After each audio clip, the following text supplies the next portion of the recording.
Hey everyone, I'm back with another story, and this one's a doozy. It's about the day my life took a hard left turn. You know how it is, right? You're just going about your day living the dream.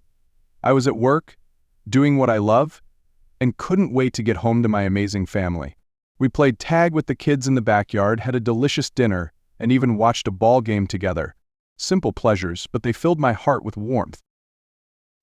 Later that night, after the kids were asleep, Layla, my wife of 21 years, the best woman a man could ask for, and I had an amazing time in the bedroom.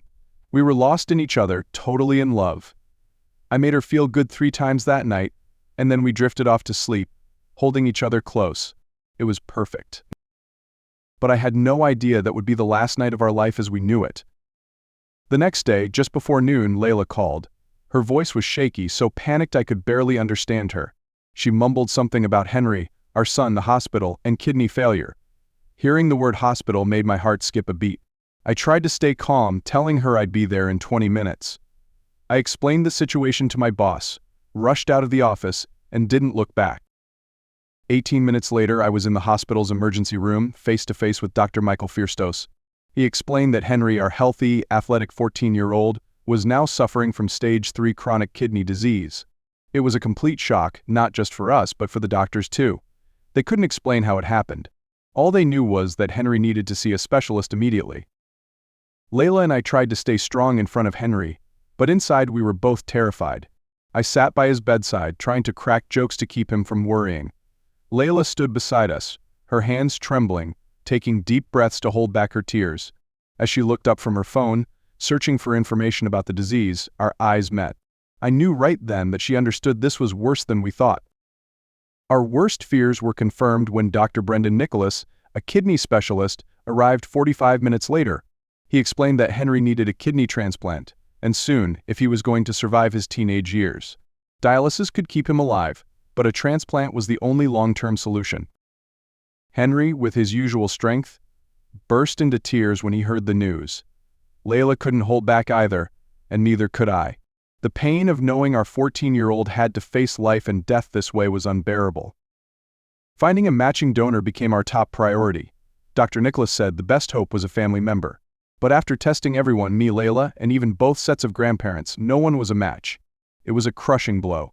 Hope seemed to vanish, and tears flowed freely for a week. We were facing the harsh reality that none of us could save our son. But then, a miracle happened. A week after our hopes were fading, Layla and I received news that Rowan Santiago, the son of our close friends, Stefan and Natalie, was a match for Henry. Rowan, who we considered family, could actually save our son. But there was more. Dr. Nicholas, with a surprised expression, explained that Rowan wasn't just a match, but Henry's half-sibling. It was like a bolt of lightning out of nowhere. I didn't understand what that meant right away, but it hit me like a ton of bricks. Rowan was Layla and Stefan's son. Layla had been cheating on me. And now the ugly truth was laid bare, while we were desperately praying for a miracle for our son. Layla, her face flushed and her eyes filled with guilt, just turned away. She didn't say anything, and neither did I. Everything inside me felt shattered. But Henry, I knew right then that I couldn't let my personal emotions overshadow what mattered most. My son needed a kidney to live. Layla tried to speak, her voice filled with desperation. I did it for Henry. I responded coldly. Thanks for thinking of someone else for once. Our marriage, in that moment, was over. But we had to hold it together, at least until Henry was saved. The Santiagos were coming Thursday. Our basement guest room had welcomed them many times before. But this time, everything felt different. I no longer saw Stefan as a friend. He had shattered everything I believed in. But for my son, I'd endure this one last time. Layla and Natalie had been roommates at Iowa State for the last 2 years of college. Their friendship wasn't just close, it was like they were sisters. I met Layla just before Christmas of my junior year, when she and Natalie were inseparable. Natalie was already dating Stefan Santiago back then, a charming Spanish guy. Stefan, from the moment I met him, had a powerful presence. He was the son of a wealthy businessman, raised in luxury. At first I found him intimidating. His arrogance and lavish lifestyle seemed to mask his true emotions. But after spending time with him, I realized that behind the facade, Stefan wasn't the villain I had imagined. He was actually a good guy, just a little rough around the edges because he'd never faced life's challenges. That's why he acted a bit arrogant when he first came to America. Over time, Stefan and I became friends.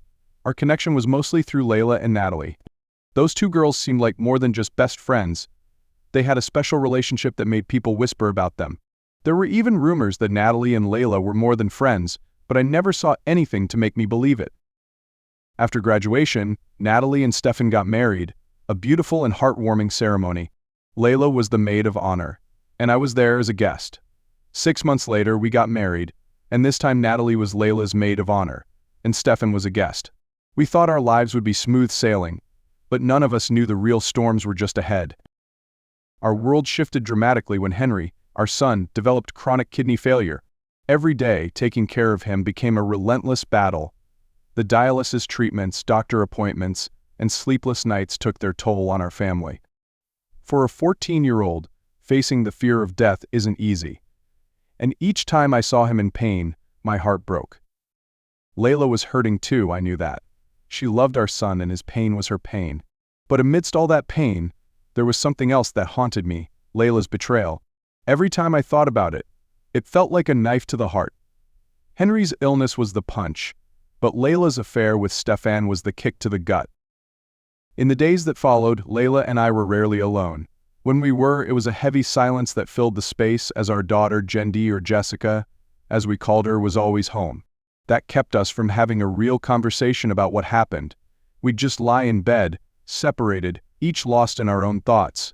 Being utterly exhausted by the situation was a good thing, in a way, because it didn't leave room for those heavy dialogues. Things escalated when the Santiagos arrived. If their presence used to bring warmth and joy, now it just filled me with a suffocating dread. Every forced hug with Stefan or Natalie left me choking on bitterness and bile. I stood on the periphery watching them, my mind a storm of anger and nausea. It took Natalie a few minutes to notice me. When she did, her face immediately flushed, and she looked down for a few seconds, as if ashamed of something. She walked towards me, embraced me tightly, and whispered in my ear, "I'm sorry, Hades. Honestly." I didn't respond. I could only nod. That was all I could manage at that moment. Looking up, I saw everyone in the room staring at me. They all understood something was off. Henry and Jessica didn't know about the familial connection with Rowan. We, the adults, decided to keep it quiet, for now at least. But Rowan, the 18-year-old, had known the truth for 4 years. Layla had told me about it, explaining that Rowan was mature enough to understand and process the situation. Now, I felt like the only one who didn't fully understand what was happening in my life. As Layla and the Santiagos left for the hospital to visit Henry, Jessica and I stayed behind. She didn't miss the opportunity to approach me. "Dad, what's going on?" Jessica asked, suspicion evident in her eyes. "I'm not stupid. There's something between you and Mom, and I'm sure it involves Aunt Natalie and Uncle Stefan. If you don't tell me, I'll ask Rowan.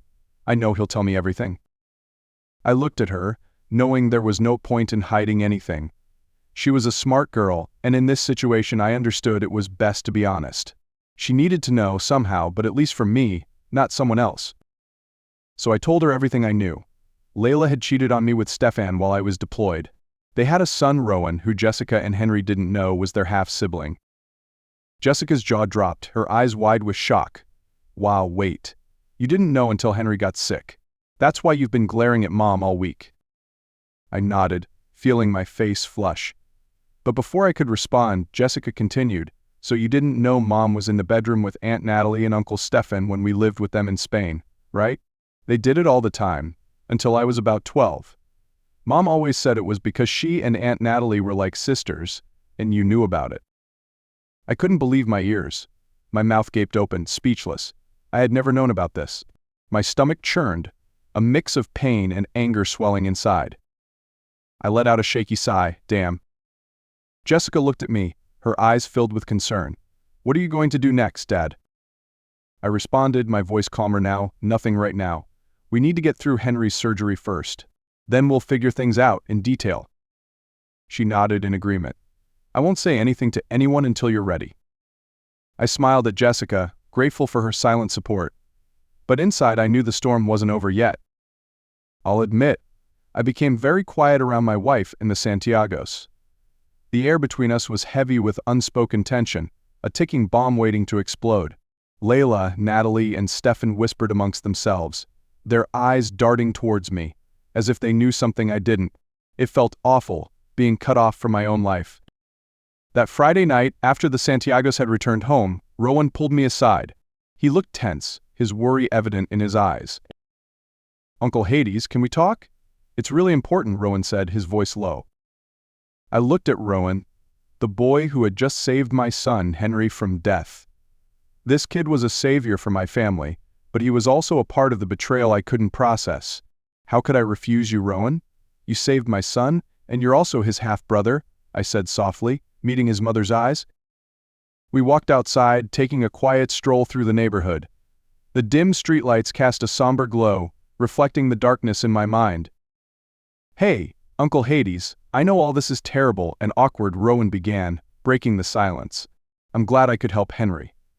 But I need to ask you for something." I raised an eyebrow, looking at him. "Just ask." "I need you to promise you won't divorce Layla because of this. And I also need you to promise you won't hurt my father." Rowan's voice was earnest, his eyes pleading. I stopped walking, really looking at his face. It was Stefan's face, but there was a hint of Layla in it, the softness I had once loved. How could I not have seen it before? This boy was a combination of both of them. I was just starting to understand how deep the truth ran. "I can't promise I'll stay with Layla after Henry leaves for college. But I can promise you one thing," I said, my voice low, trying to keep it steady. "I won't seek revenge on your father. That's the best I can do, Rowan." Rowan sighed in relief, but there was still something in his eyes that made me curious. "So how do you feel about this, Rowan? About Layla being your mom, and you being Henry's half-brother?" The young man sighed, his gaze drifting thin to the distance. "Honestly, I was freaked out when I first learned the truth. But if it weren't for my dad and Layla, I wouldn't exist. In my eyes, Mom is the one who raised me, and Layla is still Layla, but now I understand my feelings for her are different." He paused for a moment, then continued. "Anyway, I always considered Henry my little brother. The fact that he's actually my real brother, I think it's awesome. I'm glad I could help him." We continued walking in silence, both lost in our thoughts. Rowan had given me a lot to think about, and I realized I still knew so little about this whole mess. What was really going on all those years? And how could I, someone who thought he understood his family, be so easily fooled? Henry's kidney transplant took place the following Tuesday. It was a long, grueling day. The five of us sat in the waiting room, barely speaking. The hours ticked by like years. But then, good news arrived. Both boys, Henry and Rowan, had come through surgery successfully. Henry's new kidney was even working immediately, which the doctors called a very good sign. When we left the hospital that night, we were all exhausted, but filled with hope. 2 days after the surgery, Natalie offered to go with me to the Chinese takeout place to grab dinner for everyone. At the time, I didn't think much of it. Natalie had always been easy to get along with, and I didn't see anything wrong with her volunteering to go with me. But as we pulled out of the driveway, there was something different about the atmosphere. We fell into silence for a few moments, and then Natalie started speaking. "I know this shouldn't have happened, Hades, but it did. I'm sorry." I turned to look at her, my heart filled with confusion. "What do you mean?" Natalie took a deep breath, as if summoning the courage to reveal a truth she'd kept hidden for years. "It all started when you were deployed the first time, Hades. When you left for the Middle East, Layla came to stay with me and Stefan. We had a party, and things happened.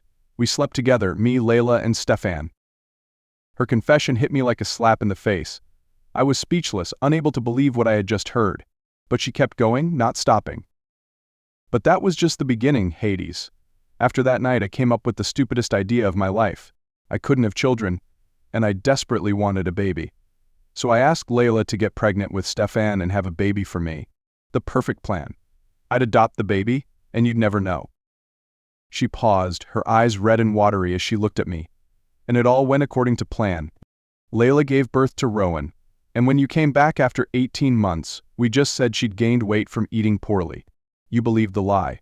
Everything was smooth sailing, until Henry got sick." I didn't know what to say. The rage and betrayal burning inside me were overwhelming. "You really thought I'd never find out?" I asked, my voice tight. Natalie hung her head, not answering. I stared at her, realizing there was probably a lot more I didn't know. I talked to Jessica, I said, my words heavy like a sentence. Natalie looked up, her eyes wide with surprise. Oh, she whispered, her voice barely above a whisper. She told me about Layla and Stefan continuing their relationship for all these years. It wasn't just a one-time thing, Natalie. They've been doing it the entire time I've been gone.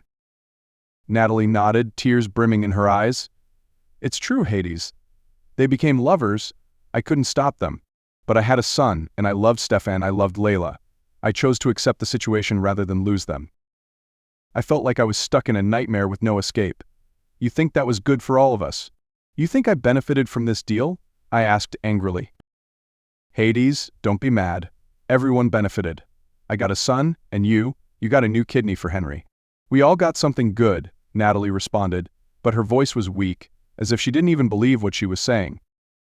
I shook my head, feeling like a boulder was sitting on my chest. I don't see it that way, Natalie. Everyone got what they wanted, except me. I was the one who was deceived, abandoned, cheated on for 19 years. And the worst part is I had no idea. The air in the car grew thick. Natalie didn't say anything else, and I couldn't bring myself to ask. Both boys were released from the hospital and came home the following week. Modern medicine was a miracle, but no miracle could soothe the pain in my heart. The feeling of betrayal still clung to me, a wound that wouldn't heal. The night before the Santiagos were scheduled to fly back home, I arranged for Jessica to stay with the boys to watch movies and eat pizza in the living room. Meanwhile, I invited the 3 adults into my office for a talk. There was a bottle of wine and a plate of charcuterie on the table, but clearly, we weren't there to enjoy a meal. When everyone was seated, I started by thanking Rowan. He's amazing. I don't know what we would have done without him. You and Natalie have raised an incredible son. Layla nodded in agreement, but I knew those compliments were just the opening to the difficult conversation I had to have. I took a deep breath and looked directly at the couple in front of me. But aside from that, I have to say I'm incredibly angry with both of you, I said, my voice deepening. If I hadn't promised Rowan I wouldn't hurt Stefan, you probably would be dead right now. Natalie and Stefan flinched, while Layla hung her head, avoiding my gaze. I continued, my voice growing colder. She's been lying to me for 19 years. Getting pregnant with Stefan the moment I was out of the picture. And even then, they continued their affair. She loves him, and I was just the backup. No one responded. No one argued. The silence in the room was heavy, like the air had solidified. I promised Rowan I'd stay until Henry left for college. After that, I don't know, I said, my voice weary. But one thing's for sure, families don't do this to each other. I was betrayed by the people I considered family. Layla finally lifted her head, her eyes filled with tears. I love you, Hades. I never took anything from you. I only went to Stefan when you weren't here. I looked at her, not believing my ears. You took my trust, Layla. You destroyed our marriage. And the worst part is, you thought it would be okay because I wasn't here. I was everything to you once. But now what? I'm just an outsider in my own life. The 3 people in the room sat in silence, each avoiding my gaze, focusing on some insignificant detail on the floor. It's pretty remarkable, Layla, I continued, my voice dripping with sarcasm. You had a backup son ready to save Henry. And I bet you revealing this was the last thing you wanted to do. After all, I finally see an act of selflessness from the most selfish woman I've ever known. Natalie began to sob, while Stefan hung his head, looking incredibly guilty. Layla's expression shifted from remorse to fear, with a touch of anger at being called selfish, but she didn't argue, just stayed silent. So what are we going to do now, Hades? I don't want a divorce, Layla started. Because I made you a promise about your firstborn son, and I don't break my promises, I said, my voice firm. You have 4 years until Henry goes to college, and then we're getting a divorce. But no one will bring it up in front of him. Layla opened her mouth, but I continued, not letting her interrupt. And I'm going to tell Henry about Rowan being his half-brother. It's going to happen soon. I'm going to make sure he hears the whole truth, not a romantic love story, but the truth about a woman who lied to her husband for years. Henry will probably accept it, since he loves Rowan like a brother. As for Jessica, she's moved past the shock and anger, and is now just accepting. Layla took a deep breath, her voice trembling as she asked, she knows the whole story. What did you tell her? I chuckled humorlessly, my tone somber. I didn't tell her anything. Jessica's smart, and she's put the pieces together over time. But there are still some holes in what she knows that you should probably fill in. She's not entirely sure, but because of your lies, she never came to me to tell me about this. She feels guilty for not telling me sooner. I paused, looking at Layla. As for Henry, he's still completely oblivious. He still has this naive trust in his parents. I turned to Stefan, his eyes avoiding mine. And Rowan? He's known for a long time. I've seen the pity in his eyes looking at me for years. Now I understand it was pity for a man who was being cheated on and didn't know. I let out a bitter laugh. Everyone got what they wanted in this deal except me. I was the one who got tricked. Layla began to cry, her voice choked with emotion. It's not like that, Hades. I love you. I've always been a good wife and mother. If the kidney thing hadn't happened, you'd still be happy and wouldn't know anything. Why can't we go back to how it was? I've never denied you sex. I looked at her, the woman I once loved, now just a shadow of her former self. Layla was still beautiful, alluring, but what I felt for her now was emptiness. This wasn't love anymore. It was just sex, pure and cold. I guess so, I replied, my voice dry. But you'll have to come down to my room. I can't stand the thought of doing it on the bed you shared with Stefan all those years. Layla nodded, smoothing down her dress as she made her way to my basement room. She wore a lace nightgown I used to love, trying to soften the mood. But when I looked at her, all I could see was her and Stefan together. We had sex. When it was over, I rolled away from Layla, laying on my back, savoring the feeling of release. Before I'd felt a surge of happiness having her in my arms, but that feeling was gone, completely erased. I mourned those days, knowing they were gone forever. Layla sniffed, and I knew she probably sensed my thoughts. Instead of pulling her close, I fought the urge. A few minutes later, she got up, pulled on her fleece robe and sweater, and quietly left the room. No words, no exchange of glances, just silence. As I went upstairs, I heard the water running in the shower. I was sitting in the living room, in sweatpants and a t-shirt, when Henry walked in. I could see the concern in his eyes. "Dad," he said, "it's been months since you've taken Mom out anywhere, to a restaurant or a club. Are you ever going to forgive her and get back together?" I knew this was the moment of truth. I thought for a moment before answering, trying to articulate what I was feeling. "Henry," I said slowly, "I don't think I can forgive your mother enough to get back to the way it was. What we had, or what I thought we had, was all a lie. Your mother loves Uncle Stefan, and I was just a backup plan. Now that I know the truth, how can I go back to the way it was? There's no room for a backup husband in a marriage." Henry hung his head, sadness evident in his face, but I knew he understood. He quietly walked back to his room. Layla, of course, also noticed the situation. Every few weeks she'd try to ask for alone time, a phrase we both came to understand meant she wanted physical intimacy. We were both living parallel lives where she was probably fulfilling her needs elsewhere, and I was too. But I knew if she cheated again, it was over. Immediately. Henry's graduation came, a milestone for me. I didn't know if Layla felt the same way. I'd stopped caring about what she thought, what she felt, a long time ago. The love I had for her died a slow death after all the lies and betrayals. Henry was excited to be heading off to the University of Oregon, packing everything from his laptop to his cell phone, while I reminisced about the simpler days of my college years, arriving with just a couple of bags of clothes and a radio. Time flies. On the 2-day drive, Henry talked nonstop. Layla was mostly silent, and I was just a quiet listener. Henry didn't seem to notice he was the only one talking the entire trip. After dropping Henry off in Eugene, the drive back was quiet.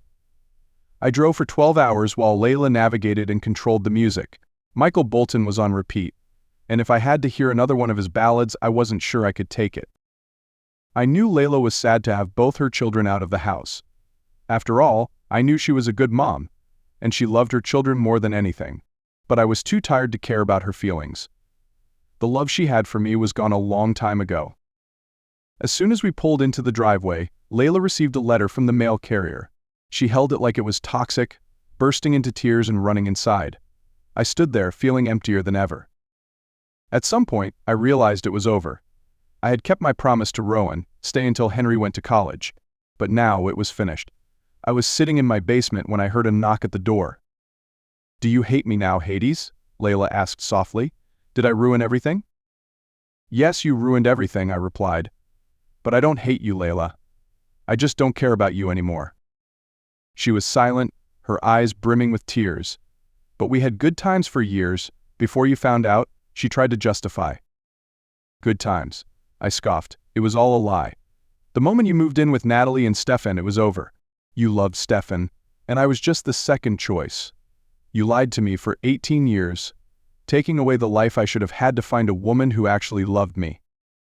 Layla cried harder, her voice cracking. "But I loved you, Hades. Don't you see? I couldn't have stayed with you for 20 years if I didn't love you." I sighed, the pain raw but calm as I responded, "Your love isn't the same as my love, Layla. If you had really loved me, you wouldn't have done this to me."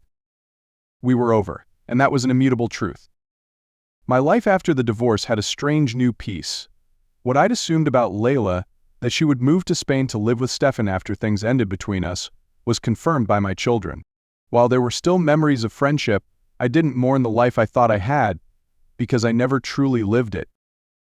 After the marriage dissolved, I realized I didn't trust women the way I used to. With the help of a counselor, I found my way back to a good mental place. However, finding a new relationship wasn't a priority for me. I dated a few times, had the occasional encounter, and even some sex, but it was all very sparse, not a major goal in my life anymore. I was surprised by how many single women there were in their 40s and 50s. When I was a happily married man, I never noticed. Plus, I'd noticed a shift in the dynamic between men and women over the past 20 years. Before, men were usually the pursuers. But now, things seemed to be more of a balanced game, a shared opportunity. It took me some time to get used to that shift, but I have to admit, it's exciting to have women approach me and ask me to dance. Then there was one day I'll never forget, the moment when I opened the door and saw a face I least expected. Natalie Santiago, still beautiful and radiant, stood on my doorstep. "Come in, Natalie. What brings you here?" I asked, unable to hide my surprise. Natalie stepped inside softly, accepting the coffee I offered. We settled into the living room, and she fidgeted on the couch awkwardly. "You haven't answered my question, Hades. Are we still friends?" she asked hesitantly. I thought for a moment, the confusion washing over me. We were friends. At least I thought so. But after what happened, I'm not sure anymore, I said bluntly, the old pain resurfacing. "No, not like that," Natalie interrupted, her eyes locked on mine.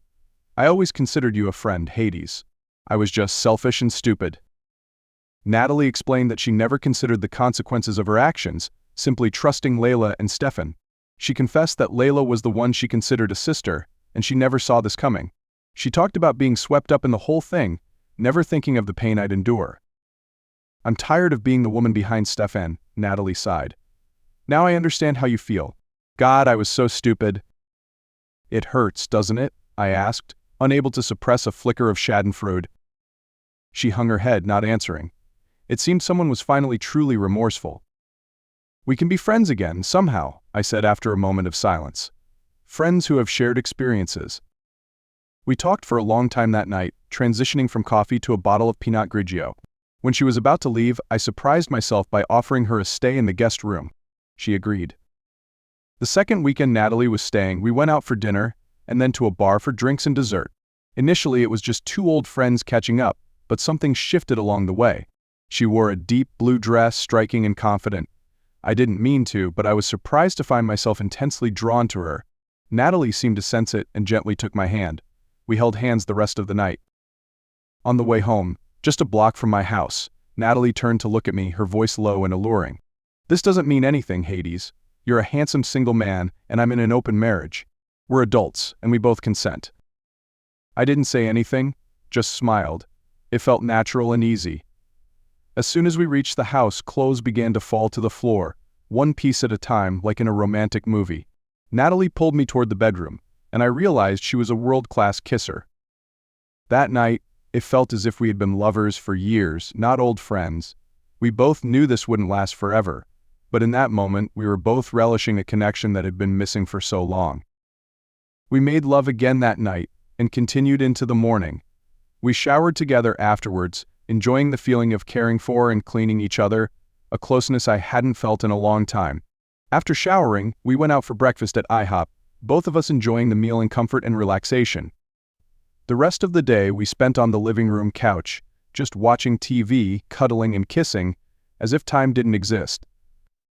Natalie didn't return to the guest room for the rest of her stay, and the 3 weeks went by like a gentle breeze.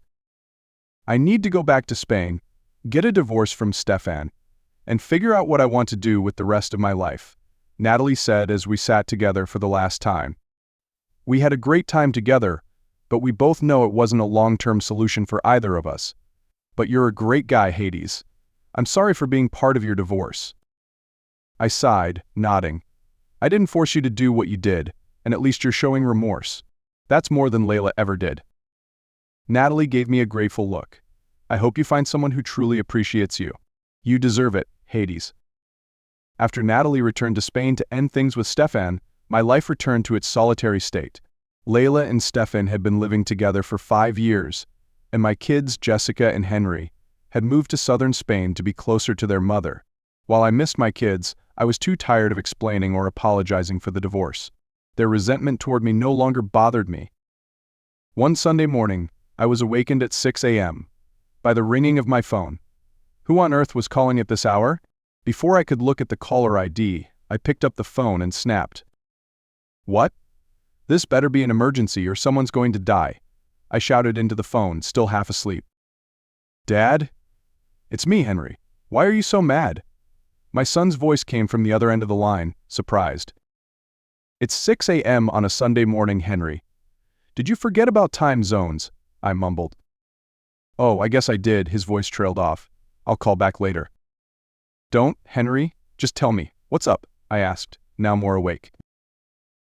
Dad, I don't know how to say this, but do you know Jessica's sleeping with Uncle Stefan? He said it like a statement, rather than a question.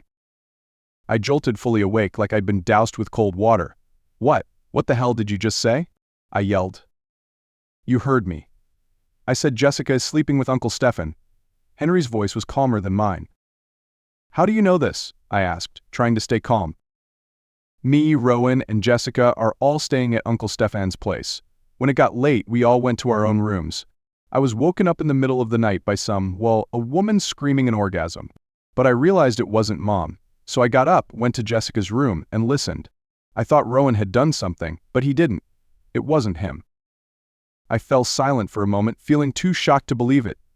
Are you sure? I asked, my voice tight. Yeah, I'm sure, he whispered.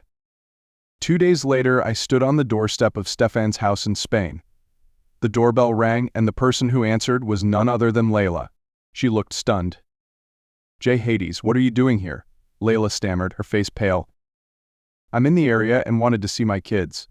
Is there a problem? I asked, my voice cold. Layla stepped aside, letting me enter the house. Why didn't you give us a heads up? If we knew you were coming, we would have prepared a place for you to stay, she said. But her words washed over me like water off a duck's back. As I stepped into the living room, I saw my kids and Stefan walking in. Jessica and Henry ran towards me, wanting a hug, but my eyes were fixed on Stefan. He stopped, not daring to approach. My anger exploded. I lunged at him, without a word. Stefan raised his hands as if surrendering, but it didn't stop me. My fury had one target. I landed the hardest punch I could manage right on Stefan's nose, feeling bone crack under my fist. Blood sprayed from his nose. Before he could regain his balance, I landed 2 more punches to his stomach, each one putting all my force behind it. Stefan crumpled to the ground, writhing in pain.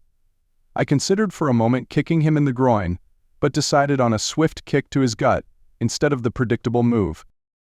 Stefan screamed in agony, and I stepped back, panting. Every eye in the room was on me, shocked by my outburst. Rowan, Uncle Hades, you promised you wouldn't hurt Dad for what he did to Layla. Rowan practically shouted, but he stood his ground, his gaze unwavering. I snorted with disdain, my eyes locked on Stefan, who was writhing on the floor. Layla rushed to his side, her eyes worried and panicked. I didn't break my promise to you. I roared, my anger bursting forth. He got punched, not because of what he did to your mother, but because he's sleeping with my daughter, your half-sister. The room went silent. Layla froze, her eyes darting from me to Stefan, then back to me with disbelief. What did you say? Layla asked, her voice trembling, her hands clenching as if searching for some truth in Stefan's ashen face. Stefan, now only moaning in pain, was curled up on the floor, blood streaming from his nose. "I'm old enough to decide who I sleep with," Jessica blurted out, her voice defiant. "I don't need anyone's permission." I turned to her, meeting her gaze with icy eyes. "You're old enough to make mistakes. But sleeping with the same man as your mother, the one who destroyed your parents' marriage, is a mistake you can't justify. And just like your mother, you're old enough to know that actions have consequences." I looked down at Stefan, the rage in my gut churning. And his actions gave me the chance to teach him a lesson I should have taught him a long time ago. Only this time, it's your fault. Jessica stood there, her face flushed with shame and anger. She looked at me, then back at her mother, her eyes filled with regret. "I'm sorry, Mom," Jessica whispered, her voice choked. Layla stared at her daughter for a moment, unable to believe what was happening. And then, suddenly, she turned to Stefan, without a word, and launched a powerful kick directly at his face. Stefan moaned in pain before collapsing, his face a mask of blood. "Nice kick, Mom," Henry shouted, clearly excited by the scene unfolding. Rowan, standing beside me, his voice shaking but filled with remorse. I'm sorry, Uncle Hades. I didn't know about Dad and Jessica. That was wrong." I sighed, giving Rowan a sympathetic look. "It's okay, Rowan. It's not your fault. You don't have to apologize for things you can't control." I turned back to Layla, then looked at my children. "Kids, it's great to see all of you. Though Jessica, you and I need to have a serious talk sometime soon. Layla, I can't say it's a pleasure to see you. But now I need to go." I bent over the unconscious Stefan, my gaze filled with contempt. "Oh, and by the way, if he wants to sue me for assault, tell him to call. I'll turn myself in." Rowan stepped forward, his voice firm. "That won't be necessary, Uncle Hades. That's my promise. Dad and I have a lot to talk about." The moment we all landed after our first skydive, excited shouts filled the air, and I was no exception. It was incredible, beyond words. As my toes touched the ground, I landed softly, dropping to my knees with a joyous yell.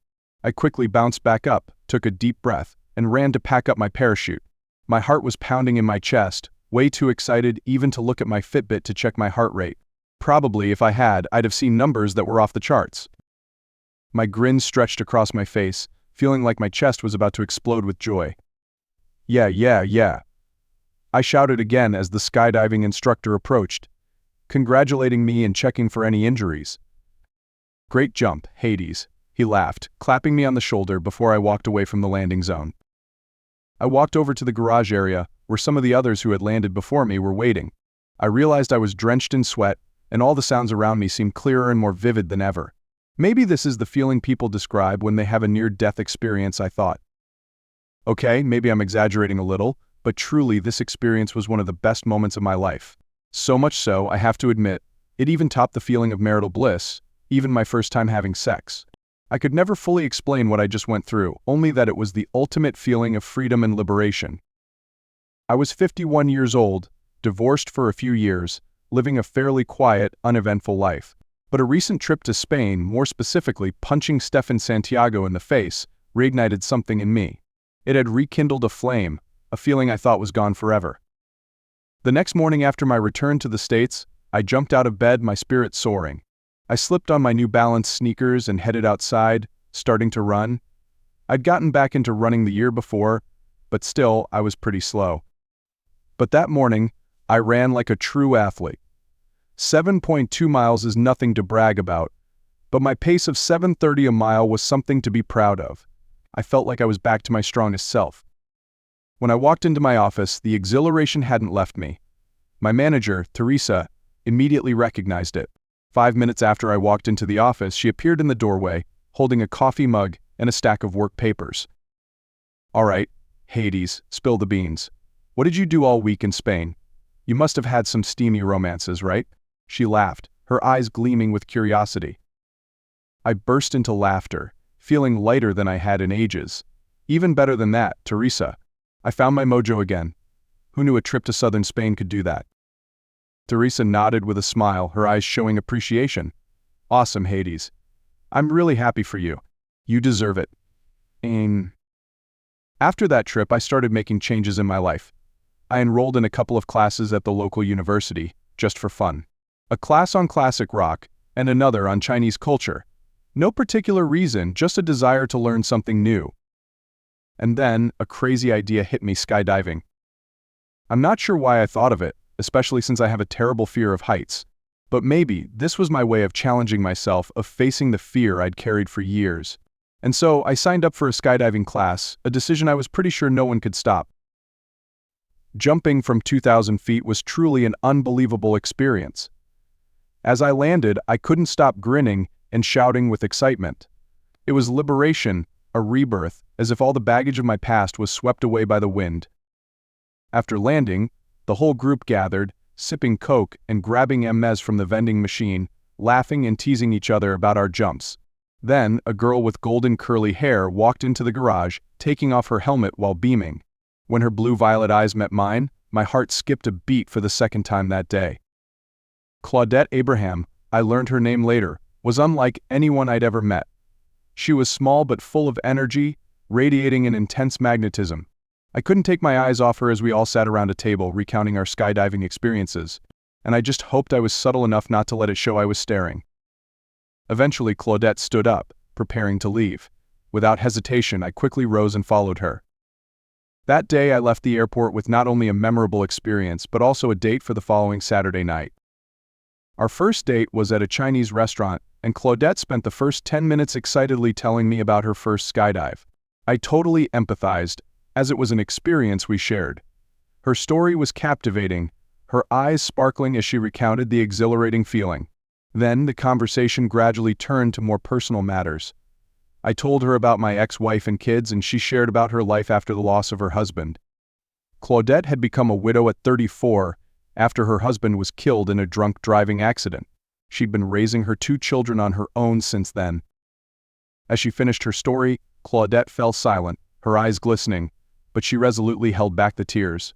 I promised myself I wouldn't cry for myself after the first year Dan was gone, she said, her voice shaky but determined. I know I cried out of self-pity and for my kids, but Dan wouldn't have wanted that. He always encouraged us to move forward, to keep living, and that's what I've done. I'll never forget him, but I will live to honor his life by continuing to live well. Her story struck a chord with me, squeezing my heart. I didn't tell Claudette, but I'd done a lot of crying myself over the past years, mourning the loss of my marriage. He sounds like a smart man, able to give advice to someone he'd never even met, I said softly. Claudette tilted her head and smiled, a bright smile full of emotion. Her eyes lit up as she talked about her beautiful memories with her husband, but she didn't dwell on the pain. Since becoming both a mother and father to her kids, Claudette had become a powerhouse of a woman. She learned to throw a baseball and football, taking pride in the fact that she could play hockey with a stick in hand. Despite not playing sports as a child, she'd learned all the skills she needed to be a supportive mother to her 2 active kids. I can bandage wounds and ice up body parts like a pro, she said with pride. Knowing all this, I decided to take Claudette to a Cincinnati Reds baseball game on our second date. As soon as we sat down, she immediately grabbed my program, flipped to the scorecard, and started keeping score like a true professional. I was very impressed. My son plays baseball and my daughter plays softball. I've become the official stat guy for both teams, she said, laughing as she put air quotes around the word guy. Claudette was a 5-foot-tall powerhouse of energy and enthusiasm. She favored fitted t-shirts, jeans, and sneakers. Our connection was effortless, just like how she fit perfectly into my arms whenever I held her. After that first date, I only got a light kiss on the cheek. But by the second date, the kisses had transitioned to soft lip touches, gradually growing more intense. But I still felt like it was too early to go further, until the 6th date, when Claudette took the lead. "You're not scared of me, are you, Hades?" she asked as we held each other on the couch in her living room. "I mean, you haven't even touched me. And I want more than that from you," she said, a mischievous grin spreading across her face. I blushed, feeling like I was back in high school. "It's been a long time, no, not like that," I responded, trying to stay calm, but my heart was hammering in my chest. "I think we could have something special, and I'm scared of messing it up." She grinned, her eyes gleaming like a Cheshire cat. "Honey, that's not going to happen, at least not on my end. Now show me how quickly you can get naked." We got engaged 6 months later, and a year after that, we had a small wedding with just her 2 kids, my son and Rowan in attendance. Jessica, although invited, did not come because I didn't invite her new husband, Stefan, who had divorced Layla shortly after she found out he was sleeping with their daughter. It was no surprise that we decided against a honeymoon in Spain.